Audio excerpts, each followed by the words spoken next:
Mapapagod, pero hindi susuko. Alam mo ba na may dalawang uri ng pagod na pwede mong madama?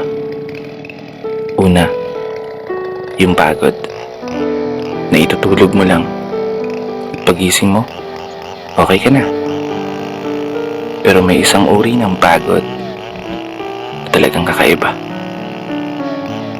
Yun ay ang pagod na hindi nadadaan sa pahinga. Isang pagod na magpapahiwatig kung gaano kabigat ang mga problema mong daladala. Pagod na magpapanginig ng mga luha sa mata. Pagod na magdidikta sa'yo para sabihing ayaw mo na. Mapapatanong ka na lang talaga, saan nga ba ang direksyon ng aking mga paa? Mga paang tila pagod na sa kakahakbang. Mga paang ngimay na sa kada tapak sa baitang ng hagdan. Isang hagdan na magdadala sa akin patungo sa isang palapag na pinapangarap ko. Mapapagod pero hindi susuko. Magpapahinga pero hindi hihinto. Para sa pamilya at para sa pangarap, palaging pipiliin na magpatuloy. Kasi alam mo, kung ang pagod ay kapalit ng magandang kinabukasan, wala kang dahilan para sukuhan ng pagod. Wala kang dahilan para hindi ka bumangon.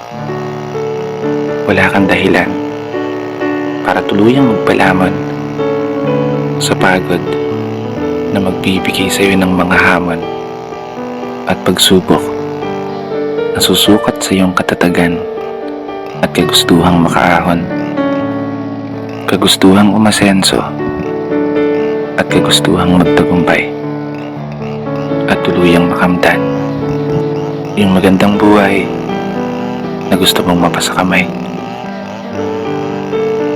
Kaya naman, tatagan mo ang mga paa mo at tibayan ng loob sa iyong paglalakbay at umasa kang kalakip ng bawat pagod ay may masaganang buhay na naghihintay.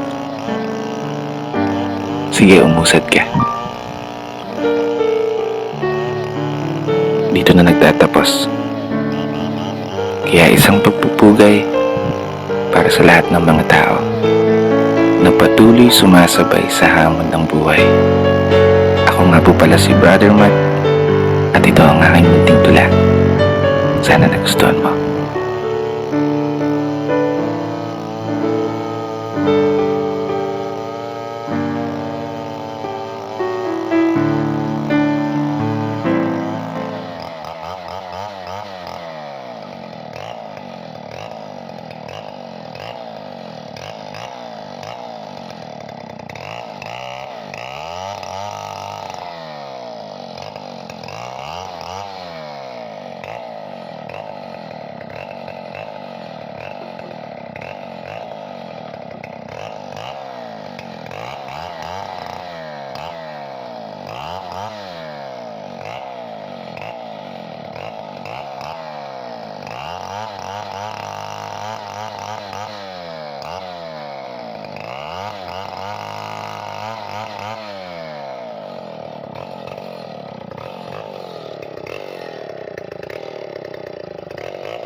Laging bantuan o.